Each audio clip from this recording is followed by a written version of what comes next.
This podcast is produced by Spin Market and Digital.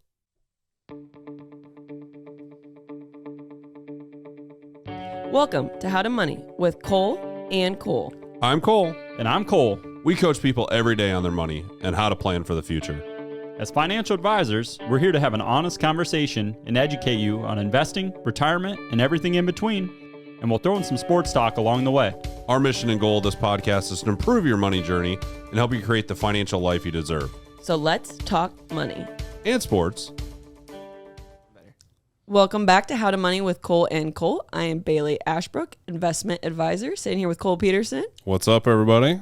and Cole Jaskey. Hello, glad to be here, everybody. Wow, Cole, bring the energy. Yeah, I know. Sorry, Caleb's got me down a little bit. Like his normally his energy's all like bubbly and popply. So I woke up this morning and I have some sort of head junk, so that's Yeah. nice. And That's you why got a he's mic sitting back. over there. And Yep. you got a mic back. I do. It's like Michael Whenever- Jordan flu game, man. You gotta, you know.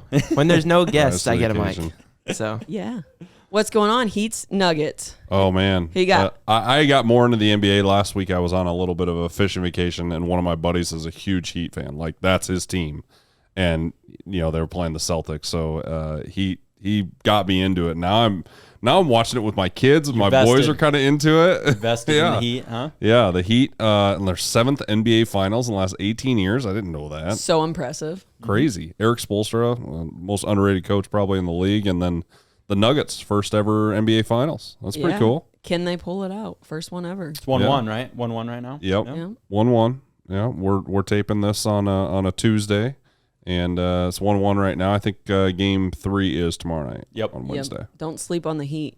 No, people- 8 seed. Yeah. I'm the pulling first for the eight. Heat. I don't think they'll win, but I'm pulling for them. First I don't know. 8 seed to win if they win. Yeah. They have the experience, too. That's the difference. The Nuggets don't. So. Jimmy Butler called it before the playoffs. So he said it. Said Did it he? publicly. Yeah. There's some major golf news going on, too, isn't there? Yeah, the LIV Tour or Live Tour is combining with the PGA Tour. It's like breaking news. This came out like an hour ago. Breaking. So, Oh, really? Breaking news. Yeah. Yeah. They're It's merging. not even on Caleb's sports Yeah. sheet. Yep. They're merging it. Just announced. I saw it on Twitter or something. Why? You know. Well, I don't know. I mean, there's a lot of competition between the two, and they're spending a lot of money. I'm guessing. You know, it made sense. There's a lot of riffraff between the two of whether players can be on the Ryder Cup and all this stuff. So, yeah, it's So interesting. There'll be a lot of people backtrack probably a lot of stuff that they said publicly, about each of the tours. So it's quite So as interesting. quick as it started, it's over. For Yeah. the Live Tour. Yeah. Yeah. Yeah. The Live Tour was created to create the competition between the two tours because there was a lot of things about the PGA Tour that a lot of guys didn't agree with, but they had no other option. Yep. It was the only option. But right. If you were at the top of the game, If you're at the top of the game, there was only one option. And that's how a lot of professional leagues, I mean, NFL, there's no competition. NBA, there's no competition. But there were some things about the PGA Tour, them being a non-profit organization was one of the issues. and then the live tour with the being Saudi backed, there was some ethical issues or that people were bringing up, but yeah, it's kind of like one of those things. Money talks, Yeah, I I guess, was right? just That's thinking. they're going into a for-profit entity. The PGA Tour does have like just the brief headline I read. They're like the decision maker or the controlling party. I think when it's all said and done, it'll still be the PGA Tour, but. They all said it was to grow the game, but Yeah, well, and they quickly. grew the money in the purse for the game. For I the can tell you players, that. for sure. The players, For the- what did you say? Victor Hovland got a little over $3 million for his win at the Memorial, and 2 years ago, the winner got $1.2 million. Yep. So They're they've happy. doubled the purses, and that's that was kind Day of on the golf field. I know What am I doing? it's crazy. well, Get your kids into golf, everybody. just like any other professional athlete, you don't realize how good they are until you actually see them in person and watch what they do. Or like we play competitively, but at a local level, and it's like how bad we'll shoot. And you're like, these guys are so good, like the best we shoot, and we'd play their courses like not even close. Like the normal Go person check. has no idea. I heard Scotty Scheffler talking about a match that he has with Tony Romo, who is a scratch golfer. Yeah. He gives Tony Romo 6 shots every round. Yeah, and Tony Romo's and plays him for money. Tony Romo's played in some like the Corn Ferry. He's played in a couple Corn Ferry events and some professional events and stuff. Yeah, he's a really, really good player. Is he? Yeah. And he'd have to give us like 12. Yeah. probably. We'd need them all. Yeah. The guys like golf. We love golf. I don't, but they do. They do. Did you Suck see it up, how suck it up, passionate suck they it got up, there for a Caleb. minute? Yeah. All right. Well, I'm excited for today's episode. We looked up the top 10 most Googled finance, personal questions, investing questions, questions on money. What are people Googling? What are people searching? And what do they want to understand? So I'm going to start with the number one question on Google that people are searching. Ready? And I will. Okay. And if I Googled this question, I will tell you. Yeah, I think you know. Ready? What is a good credit score? I Number Googled that one. Ding, ding, ding, ding, ding. Yeah, First one on the list. Yeah. That was the top one. Number We all one. kind of put in some by far. some searches, and that was the top one that people out in the Yeah. on their phones are Googling. And there were a lot of questions about a credit score, like how to get a good credit score, how to improve my credit score. So we're just going to talk about credit score just in general, how to get a good credit score. What is a good score? What is a credit score? So what is a credit score? It is a prediction of your credit behavior, and they attach a score to it. So a average score is 600 to 650. If you're below that, a creditor will look at you as a higher risk. If you are higher than that, and the highest it goes, I believe, is like 850, 888, something like that. Say you have a score of 800, a creditor will look at you as you're a pretty good risk that I can take, probably give you a better rate, probably more likely to borrow you more money if you need it. Because you're going to pay it back. Because you're going to pay it back. I Google it real quick. 300 to 850. Oh, 300 's low. Yep, 850 is the best. 300 What's is the the lowest. average American credit score? Keep talking. Let's guess. Let's guess. Ooh. Let's put a bet on this. 677. I would say I was gonna say- Did you? I don't know. Oh, I- that's your guess. 630 is my guess. I will say 6. What'd you say? 630? Yep. I'll take 629. I'll take 632. Oh, I was off. 698. Oh, it's the Oh. closest. Yeah. Okay. Let's Yeah. So go. we were all in the sixes. So, So that's, we were underestimating America. Yeah, Well, we were. It's the U.S. Yeah, we were. U.S. in the U.S. yes. It's not that great though. I mean, It's actually it's not bad, an but it's average not like credit score is 698. So 700 is probably okay. Like if you have a 700 score, that's okay. That's like mortgage. When you go to get a mortgage, and I know this is where Caleb came up with this, but I think 700 is kind of like a benchmark for them. Like you're 700 or better, you're kind of considered in a better quality. 700 and below, you're not going to get as favorable of terms. That's kind of the benchmark That's a that good people known. want to have. Yeah. So how do they get the prediction of the credit behavior and get you this score? Is how do you pay your bills on time? Do you pay your credit card on time? Do you pay your car loan on time? Do you pay your current mortgage on time? Do you? So debt. And people Yeah. don't understand this, like the credit or the agencies, say like Discover or Visa, they report the data, of if you're paying your bills on time and what your balances are. Are you running a credit card balance versus what your credit limit is? Same thing with the banks. What do you have for for loans, for car loans, autos, mortgages? And that's where they compile this data, and that's where you get your individual credit score. And I'm a big component of you should have a log on to one of the big three, the TransUnion, Experian. What's the other one? There's I three use big Experian. credit. I use Experian. Equifax. Equifax. Yep. There you go. Credit Karma's, you can sign up for free. This is Yeah. tidbit Tuesday. not a here. plug, not sponsored. Yeah, tidbit Tuesday, but you could go to credit. It's a free, Google it free, creditkarma.com, create a thing, put in your social security number, and it gives you, your credit. You can get it every day for free. Right. So and it takes the average of the three that you just said. So I normally can't bring anything to this conversation, but I did just work on my credit score. So if the Experian app will give you the Experian one, the Credit Karma one will give you the TransUnion and the Equifax. okay. So I had both. I spoke Thank you, wrong. Caleb. There you go. Yeah. A lot of the credit card companies now, or if you have I think one of them that I have, I can't Chase or you actually, it has like a link, like look at your credit score and you just hit it and it pops up, it pulls right into the website, which I think is really, really cool. Yeah. Yeah. So I'm a proponent of having one of those, have a way to check your credit score.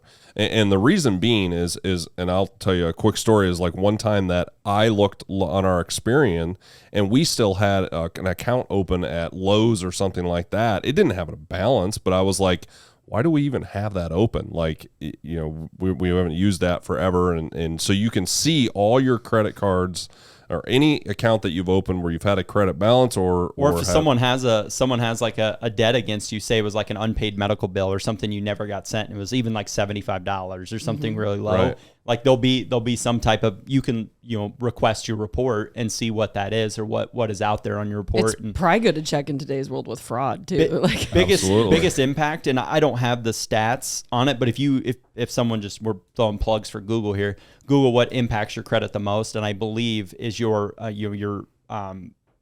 your balances versus your credit limits, and then your hard inquiries are like percentage of usage. Yep. So that's like if you've got $20,000 on your credit card that you can use, and you're running a $15,000 balance at all times. That's not a great thing. That's going to reduce your credit score. Okay, so this was a simple question, but was Googled. So how do I get a good credit score? I know we kind of touched on your paying it, so you want to pay it regularly, don't miss payments. It's not always bad to have debt. People talk about they want to pay down debt, and it is a good thing. And you shouldn't have bad debt, which we've talked a lot about. But like credit card, anything with a high interest rate is bad debt, and they're getting pretty high right now. Yeah. Right. But paying on time is the number one thing that gets you a good credit score. Percentage of revolving debt. So trying to have that revolving debt. And when we're talking about revolving debt, we're talking about month to month. So your mortgage is not considered revolving debt. That's long-term debt. So revolving debt is credit cards, things that you use on a monthly basis. Reducing what's called hard inquiries. So that's like if you go to a department store and they say, hey, you want to open up a credit card? Shields. I always think it's Shields. They always ask you, do you want to open up a Shields Visa card? Always. And when they go to do that card, they're going to pull your credit, and that's going to be an inquiry on your credit. So that's by default. Even if you take the credit card or not, they're checking it. That means you're looking to request credit. It is going to reduce your score a little. Now it's not like a big dollar amount, but you'll hear. I've got some mortgage lender buddies. They always say, hey, try to reduce as we're like the 30 days before your mortgage to make sure we get everything to the final stage.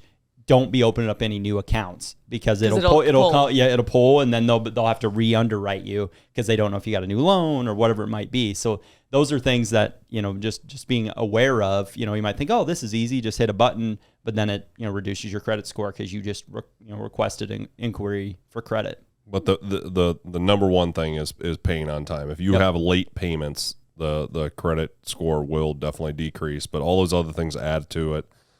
So you want to have a good credit score to be able to do the things you want to do with long-term debt, especially. Number one question answered. You don't even have to Google it. Just listen to the podcast. Awesome. All right. Number 2. What is APR and APY? How does it go ahead? What's the difference? Yeah. So annual percentage rate, annual percentage yield. So I'll start with. They work the same. One's when you're paying interest, the other one would be when you're getting paid interest. So APY, which is annual percentage yield, I'll start there. That is, if you go to your local bank and say, hey, what's your CD rates for 1 year? They're going to give you, say, 4% APY. That's annual percentage yield. That means if you hold that CD there for a year, that's the exact rate you're going to get in a 1 year's period of time. Now, big misconception here on that is if you call the bank and say, hey, I want 6 months, a 6-month CD. So I'm going to have the money there for 6 months. And they say, yep, we'll pay you 4.3% APY. For the year. Yeah, for the year, right? So you're not going to get 4.3% for just having the money 6 months. That's if you held that CD there for a year and got that yield. You're really only going to get half of that because you were only there. They're paying you 4.3% based on 1 year, but you're only going to have it for 6 months. So that is a misconception that people, I think, get confused on APY. Yep. You got to look at everything on an annual basis. Yep. Shifting over to, annual percentage rate. So that's tied. We're talking about credit scores, credit cards. That would be the rate of interest you are paying, on your credit card. Same thing. They annualize it. Now, credit cards are variable interest. That means they can adjust monthly, and they all have their own, prime plus whatever they want to do. Or if your credit scores is not good, you're going to pay a much higher credit rating because they're looking and say, hey, you're high risk. You haven't paid your credit, your bills on time, where it might be. But when you see that, you'll see 18.4% APR on your credit card statement, the very bottom in fine print, or you got to look through. It's it's tiny never font. Yeah, it's never on the front page, right? It's somewhere on there. But that's the annual rate. If you ran, so you just take your balance. Say your balance is $3,000. If you didn't pay it all year, you're going to pay 18.4%. Your annual percentage rate. Yep. That was a good tidbit. Yeah. Okay. Another big popular question. How to start investing, which we've talked about before on the podcast, if you want to check out the other episodes, but how to start investing, how much, and when should I start? Those were like top 3 altogether.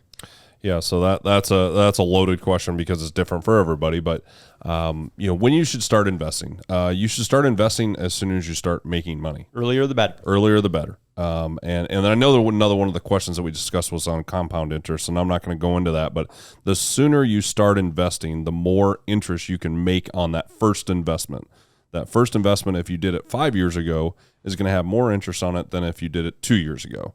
So the sooner that you can start investing, the better. Now, at the same time, you should invest money in the proper vehicles of how you want to utilize it. Is it retirement funds, or is it money that I'm going to invest, but I might want to use it for down payment on a house, or I might want to use it for buying a new car. So you've got to make sure that you utilize it the correct way and how you invest it. So starting early, how much you should invest is based on how much you make and what your bills are. So that's a question you kind of have to do some budgeting on.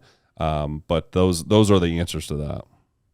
Cole, Jay, you want to add anything? Yeah, to that? I would say, Googling. I was looking up a time, I got all these random things going through my brain. So I was seeing some content I can add here, but I think it's big to always define somewhat of the objective of the bucket of money, right? So, I want to save, getting down specifically, I want to save, say I'm a young 18-year-old, I want to save $20,000 for, 4 years from now for the down payment for my house. How do I get there? My income's this. Here's what the rate of return on this investment I could potentially get. Here's much I can budget to save. So, it kind of starts there of saying, hey, and yeah, obviously on that goal, the earlier you start, the better, because then you don't have to save as much on a monthly, basis if you have more time.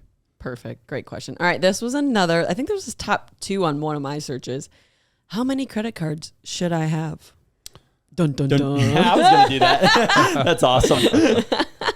How many credit cards should you have? As many as you can responsibly keep track of? Just thinking of the phrase drink responsibly. Yeah. Credit card responsibly. I think a big, here's where my brain went on this is, and I'll give you maybe my personal opinion. I have one that like my wife and I use for most of our family stuff. And then, I have business. Obviously, if you got a business, I think you should have, separate business accounts, all that stuff.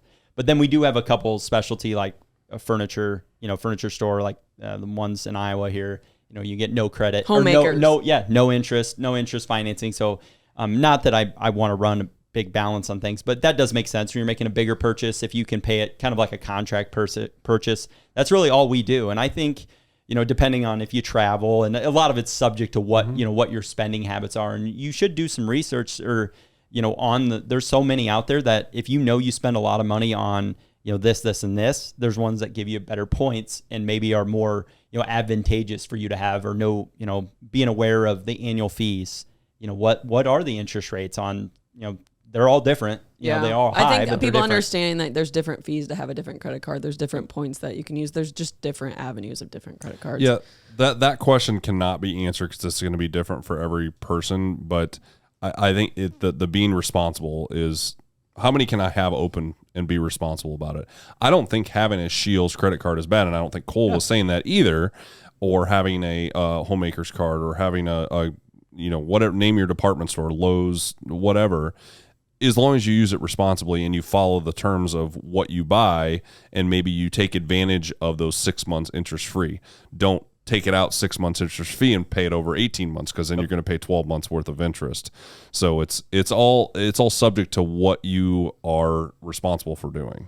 And I think we were kind of talking about this a little bit off cam or off mic. Make sure you're living within your means within that credit card, right? If you have a $10,000 balance, and you go and buy something for $5,000, but you only have $1,000 in your checking account, that's not a good decision, right? Because you can't pay your cash for that, or the money out of your checking account to pay that credit card bill. So you're going to be paying interest on that. That's what I was just going to say. It comes back to, do you have a budget? Do you know how much you're taking discipline. It is a behavior thing. Like, I know everyone here is very responsible. I'm hoping most people are, but it is a responsibility thing. You can't run them up. I know the thing about credit cards, just disclaimer, they're easier to spend. It's quicker. You don't look at it. So just being responsible. Okay, here's my budget. Here's my income. Paying it off like we were talking before. Funny story on that. My 13-year-old son asked me just yesterday, when can I get a credit card? 13, he's thinking. 13 years old. That's crazy. And I said, well, I didn't know what a credit card was at 13. No, yeah. Well, they do, because they see us use them. That's all we frequently, use. And we do talk about using our credit card and paying it off and things like that in our family. But I was just like, he's already thinking like, okay, that's how I should pay for things. That's how I can buy things, get things. Yep. Because he uses all cash right now because, he doesn't have a job, obviously. But we talked a little bit through like, okay, well, yeah, you can have a credit card when you have a job and you have a way to pay it off and you know how much you can spend on your credit card, because it's not bad to have a credit card and earn the points and the rewards and everything like that, as long as you don't pay I try to pay no interest, never carry a balance from month to month, or you pay very little interest. And it can also be used, in emergency situations, right? You have a really bad month, some unexpected things happen. That'd be an okay time to pay some interest, right? You don't want to put your family in a bind or car repair or something major. But quick question for you too. I just was thinking this, so like just talking about spending behavior. Do you think it's easier to spend cash or a card? Card. I think card, yeah. Card. There's statistics behind it, because cash, you like phically see it going out, and I know and you've worked for it, and versus card where you're like, some people don't carry cash. I know you and I are probably abnormal or unusual. I'll ask a step farther. Is it easier to do Apple Pay or a card? I don't have Apple Pay. Apple Pay is dangerous, man. It is so dangerous. Now it's you buy something online and you just double click and it sends right to your house. Don't have to put anything in. And just like going back to your 13-year-old, again, it's really understanding the consequences if you don't pay it off. Like, I think that's like, I listened to a lot of podcasts. Someone called in the other day. They're like, well, we paid off all our credit card debt, but then we went on a couple of vacations and now it's at $6,000. I'm like, immediately back to where they were. It's that revolving, like you got to know your behavior finance is so interesting, and that definitely ties to credit cards. Yeah, for sure. You have to be able to know what you can spend, know what, if you're going to pay interest, that isn't that big a deal, but you need to know what that's going to be and then how you're going to pay it in the future. Sounds like we're advocating for budgeting there. Yeah, that's what I was just thinking. That's what we're all describing. It all comes back to budgeting. Yeah. Bailey's favorite word. Bailey the budgeter. Okay. Hey there, listeners. This episode of How to Money with Cole and Cole is sponsored by BetterHelp. I don't know about you, but for me, finding the work-life balance of being a husband and father and working a job has been so rewarding, but it also can be so exhausting. And that's why it's important for me to take care of my health, and not just my physical health, but my mental health. And that's where therapy comes in. BetterHelp is the world's largest therapy service. And you know what's great about it? It's 100% online. With BetterHelp, you can tap into a network of over 30,000 licensed and experienced therapists who can help you with a wide range of challenges. To get started, you just have to answer a few questions about your needs and preferences in therapy. That way, BetterHelp can match you with the right therapist from their network. Then you can talk to your therapist however you feel comfortable, whether it's via text, chat, phone, or video call. You can message your therapist at any time and schedule live sessions when it's convenient for you. If your therapist isn't the right fit for any reason, you can switch to a new therapist at no additional charge. With BetterHelp, you get the same professionalism and quality you expect from in-office therapy, but with a therapist who is custom picked for you with more scheduling flexibility at a more affordable price. Find more balance with BetterHelp. Visit BetterHelp.com/CFG to get 10% off your first month. That's BetterHelp, BetterHelp.com/CFG. Let's do a little dollars and cents. Dollar bills, y'all.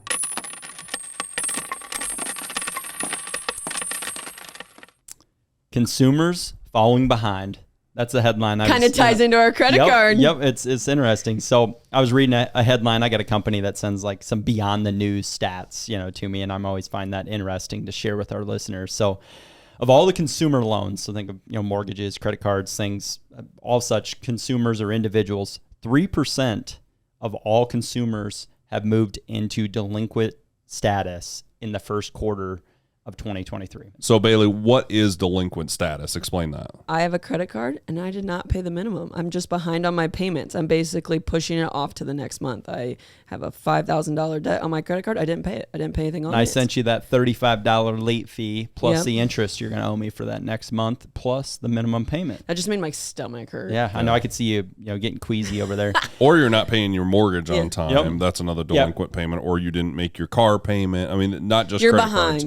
You're delinquent on something. Mm-hmm. Digging a little deeper here. So I'm being Mr. Statistician today. 6.9% of all auto loans and 6.5% of all credit card accounts have moved into status. So of that 3%, there's and then digging it deeper into all the credit card accounts out there, 6.9% of them are in delinquent status. or excuse me, 6.5 are in delinquent status. And I think it really ties into our credit card conversation. But so I want to clarify that the delinquent status too. It's not that you're not paying off your entire bill for the month. It's your so you're not even making the minimum payment. So, if you have a $3,000 credit card a month, let's just say your minimum payment's probably only $100, $130. I don't even know what it would be, but say it's only, you're not even paying the $100. You're not only paying the $3,000 you spent, you're not even paying the minimum. Yep. Why do we think that is? Why do you think those numbers are going up? And that's, I'll answer that question, but sorry, I just want to get this stat out because I think it's getting deeper, and I hate being negative though. But this it's is kind good of against education. It's against my, like it's making me like uncomfortable because I'm a glass half full guy. But let's hear your empty glass. Yeah, this is the empty side. 17%. Consumer debt has rose 17% year over year. So we take a 1 year snapshot. Consumer debt's up 17%, the fastest I know in the last decade by far. So people are taking out more debt, larger amounts. Yeah, or we were kind of saying that leads into the question of like what's causing this higher delinquency status. I think a couple things, in my opinion. Inflation, right? People are spending the same amount, but it's 6% more, but their incomes are roughly the same. So that's just a math computation of like, oh, okay, I'm spending 6% more, I'm running 6% more of a balance. And then, a little bit of keeping up with the Joneses of people are spending beyond their means. And then, I think that we're still seeing some of that pent up, demand. Yeah. The impacts of COVID of like people are traveling, wanted experiences, we hear that of like, it's an experience-based world, just like in our industry. We're trying to create an experience for our clients. People are wanting experiences, vacations, travel. Airbnbs, travel. Yeah. And then also, if they've already had debt, their interest rate on that credit card has risen. The revolving debt. So it's harder for them to get back to being, at square one because they're paying higher interest and too. That APR is like, and especially with credit cards specifically. Now that everyone knows what that APR is. They're variable rates. And that's tying into being responsible budgeting behavior. Like, don't live outside your means. I think that's the hardest thing for people to grasp, and it's really hard when it's inflation based too. And it's just like accepting like, this is my income right now. This is what I'm gonna live and spend on, and this is what responsible. And you just feel better, I think. Yeah, absolutely, for sure. Good dollars and cents stats. What's the next question? IRA, what's my IRA paying? Okay, the next question Googled is, what is the difference between a 401k and then IRA? And we were kind of joking about the IRA thing before. IRA, we hear a lot of people call it an IRA, and I don't know if that's an old banking thing or whatever it might be, but biggest difference, IRA stands for individual retirement account. And then the biggest in the 401k, the big difference between the two is one is sponsored by an employer or you're employed somewhere, they offer a 401k. The other one is individually owned, or Cole Peterson went to, Central Financial Group, said, hey, I want to open up an IRA. It's owned by Cole. He, does the contribution into that money. Both you can invest, buy mutual funds. There's, and we've talked, in prior episodes about, what you can and can't do in 401ks and IRAs, but yeah. And we were kind of talking about this too, like what's your IRA paying, like what you can actually own in an IRA. I think people get kind of confused, like, and Colby maybe give a little education on that. So inside an IRA, you can own anything from Apple stock to a CD. So if you buy a CD, then yes, it pays a set interest rate. But when we get asked the question, what's my IRA paying? What's your IRA paying? That unless you have a CD or a money market or something like that in your IRA, it doesn't have a set interest rate. You have an annual percentage that you made on that. It's a market value. It has a daily market value. Yep. But most of the time you're going to have a mixture of mutual funds, bonds, stocks, ETFs. It depends on how you and your financial advisor set it up, but it's going to be a mixture of those things, and it's not going to be a set rate. It's going to be fluctuating from year to year, and you'll have an annual percentage that you make on it, but it's not set. I do think it's interesting that was Googled so much, because the amount of people we still that have come in, it's my IRA or my 401k, they really don't differentiate. Retirement account. People think just retire. Oh, I have a retirement account. Is that an IRA or 401k? Because it is a big difference. Yeah, good Google question. I like this one. This is a Googler. The Googlers Googled how to track my investments, like how they're doing in my net worth. Yeah, so I guess I'll give. I'm gonna start with maybe the net worth side, because this is something I do. Again, no great. I don't have any great original ideas, but I read a book. You stole it. Yeah, I literally don't say the title.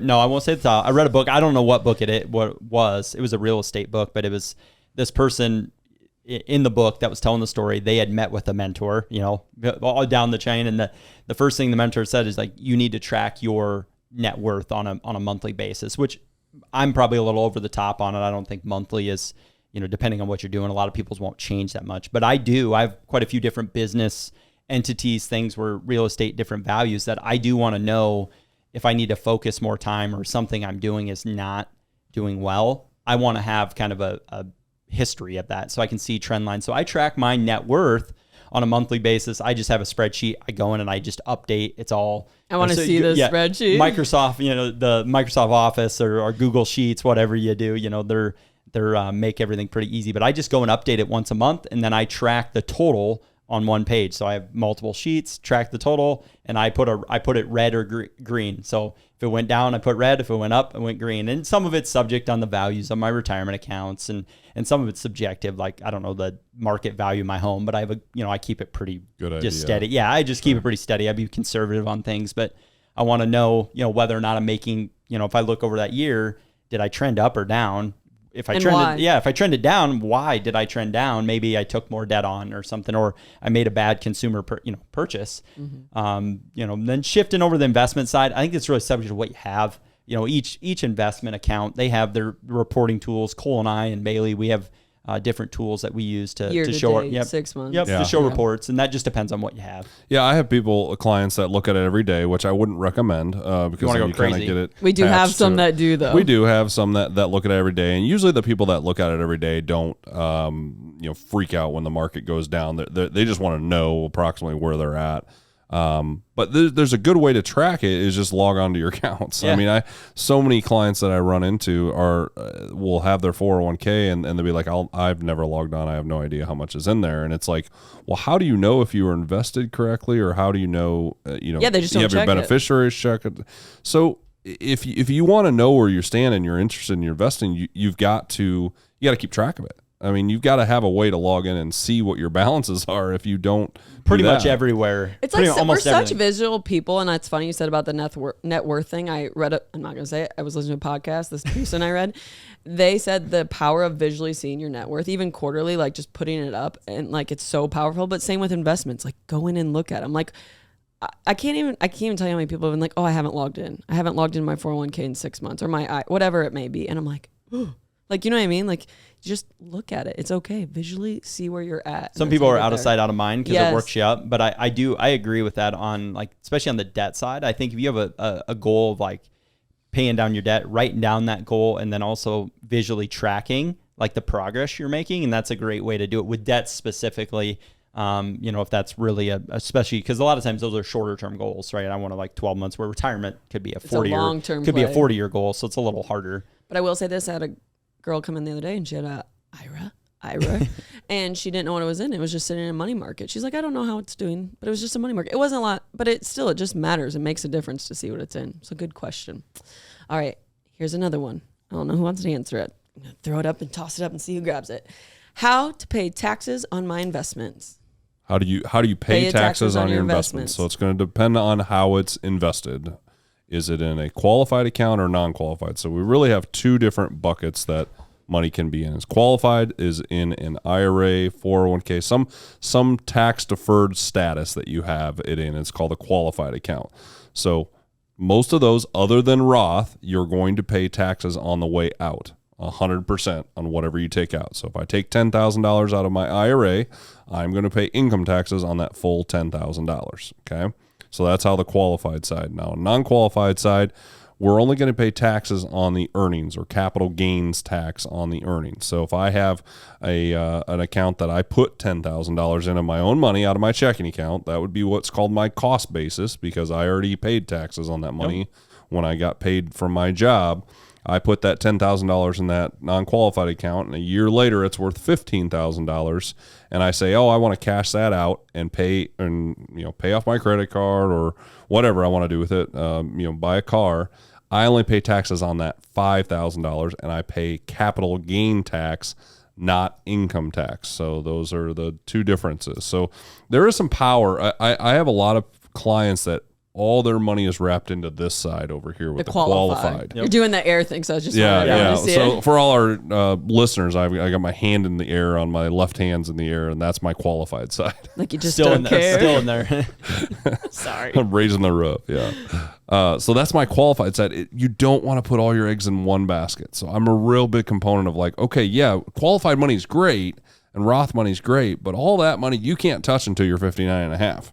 So especially if they're a younger investor, let's start a non-qualified account. So if you do want to, say you do fall behind or you want to retire early or you lose your job or you have something come up, you've got some money over here. Because if you have it all in a qualified account, you're going to be paying penalties on that. The non-qualified account can be multi-purpose. It's like a right? bridge It can account. be retirement. It can be your emergency fund. It College can be a bridge- education. yeah. I mean, it's so multi-purpose. You can use it for whatever you want. I got a good question then. This is not a Google question. How much should I put in my qualified accounts versus my non-qualified? I'm just like, I'm trying to invest for my future. I'm just learning how to start. Like, I don't know how much I should allocate towards there. I want to make sure I have plenty for retirement. And then like I'm tight, or maybe I'm not tight, I have extra money. Like, how do you decide which amount should you allocate to qualified, non-qualified? Very loaded. I know, but you know what I'm saying? You can hear people think that. But yeah, I actually had this conversation yesterday with someone's like, hey, they're debating on, they've kind of got to a point with their 401k or their employer sponsored plan where they had maxed the amount out. And they're like, okay,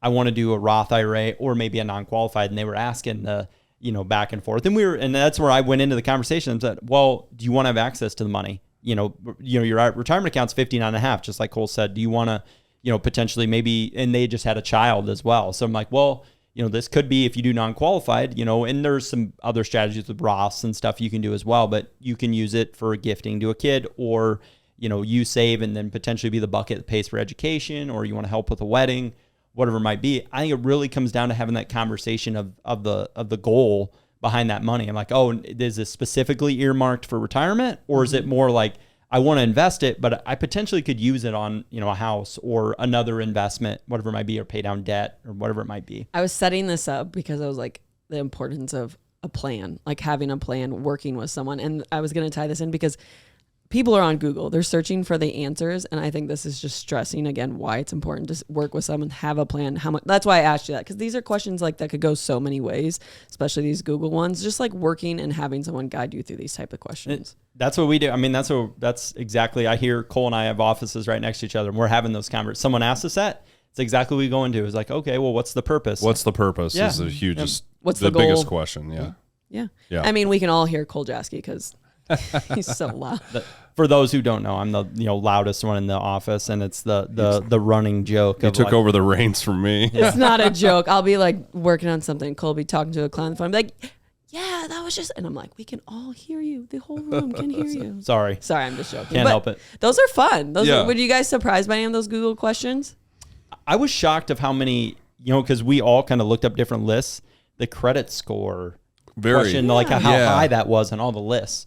Because I think that would be something that most people would be educated on. Do you think it's But young at the people? same time, I mean, and this isn't a knock on Caleb. He did the same thing. But it's something like, a credit score is important probably. And like you probably have one, but You don't understand You it. don't understand like how you build it and how you get it to improve it. And maybe you can comment on that.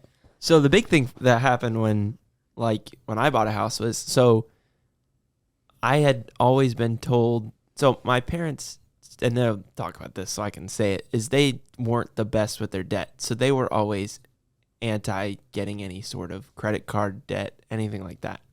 Well, then that set me behind at 21 trying to buy a house because now I don't have a credit score. You don't have any credit. And so I had to figure out, okay, what do I do to start one? Well, then, of course, everyone knows this. It's hard to get the first one. First one is So the it hardest. took a while. So that was kind of what happened with mine. And then it was like, okay, well, we got our first score. So it's like, okay, well, how much farther do we need to improve it before You can buy a we're house. in a good spot? And that's one thing I talked to Joseph about when he asked me that question, because I was like, you need to build a credit history, but it's got to be a good credit history for your credit score to be good. Otherwise, you're going to work on trying to improve that for a long period of time. So Parents, you want to set your kids up in life. It's a good thing of Educate them, help them get started and understand it. Like, put a bill on there, but pay it off. Put it on there, pay it off. And that's how you start building that history. And you're just really doing a transaction, but you're being disciplined with it. Yeah, that's awesome. Yeah. So I have a question. Oh, Yeah, shoot. go ahead. Not, All right. not even Our own Google. personal Googler here. This is more Central Financial specific, I think. So, how much money should someone have ready to invest before they come see you? Good question. I'm going to let you go. We might answer, Cole and I might answer this differently, but Yeah, I think we're yeah, probably so- pretty Let's similar. let's hear both answers. Yeah, so we don't have a minimum, and we're willing to work with younger people, and the minimum really is like $100 a month. For us to start an account for you, we have to have you at least commit to $100 a month. That's our minimum in our compliance area. So that would be the absolute minimum. And that's really I agree, a commitment to like you're showing your commitment to taking some advice, and that's what we want to see. We don't care dollar amount as much as like we want to help people, but it's like you've got to be committed. You can't just waste our time and then you do one thing and then you pull and stop. 6 months later you're like, this doesn't work. We want to see someone that's committed to a longer term goal or objective they might be coming in to talk about. And we're all younger, I mean, Cole P thinks he's so much older, but he's not. It's kind of exciting. And I think about this because I had a younger person come in and they had the same question, like, how much do I need? I'm like, really? So they started with $200 a month. But my point is, in 20 years, 30 years, that'll be exciting that you help them along. Yeah. Because, like, obviously, working with people that have it all accumulated is very sophisticated, but it's also rewarding. Obviously, not as beneficial. I mean, it's beneficial, but it's rewarding to see the long journey. What I would tell you is just get started, because I have people that started with me 5 years ago that started at $100 a month, and they've went up to $200, and they've cool went up to to see that $250, when and you- they've some went of up the to That's what I was $300. trying to articulate. And then now they've got $15,000 in their account that they started at $100 a month. I mean, it does accumulate. Even when the markets are bad, you're still putting in, you're buying low. Markets go, so you will be shocked at how fast it'll accumulate, even if you just stick at that $100 a month for a while, and then if you can even go up by $25 every year and go up and keep investing, it's going to accumulate pretty quickly. Try to have our small impact to reverse some of the stats we've talked about. Yes. Right? Let's try to get people to save more money, use less debt, make good, behavioral financial decisions. And pay yourself first. Like, I just think that people don't understand that when you put in investment, you feel like, I'm not using that money. That's going to be the most rewarding money you use in your whole life. Like, Delayed gratification. You work so hard, like, take a percentage of that paycheck and pay yourself back first. Yeah. Not the credit card scammers. Just kidding. All right. Well, that was a good episode. Thanks, guys, for the Google answers. Yeah, good job. All right. There may be people that have more talent than you, but there's no excuse for anyone to work harder than you do. Derek Jeter. Go Cubs. Love it. You've been listening to How to Money with Cole and Cole, the podcast of the Central Financial Group, courtesy of Spin Market. To learn more, visit their website at www.centralfinancialgroup.com and follow them on all their social media platforms.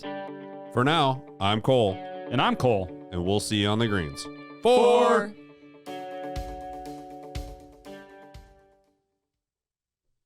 Securities and investment advisory services offered through Royal Alliance Associations Incorporated, member FINRA, SIPC. Royal Alliance Associations Incorporated is separately owned, and other entities and/or marketing names, products, or services referenced here are independent of Royal Alliance Associations Incorporated. Material discussed is meant for general informational purposes only, and it is not to be construed as tax, legal, or investment advice. Please note that individual situations can vary. Therefore, the information should be relied upon when coordinated with individual professional advice. Past performance is no guarantee of future results. Diversification does not insure against loss. Any guarantees discussed refer only to fixed insurance products and are backed by the financial strength and claims paying ability of the issuing insurance company.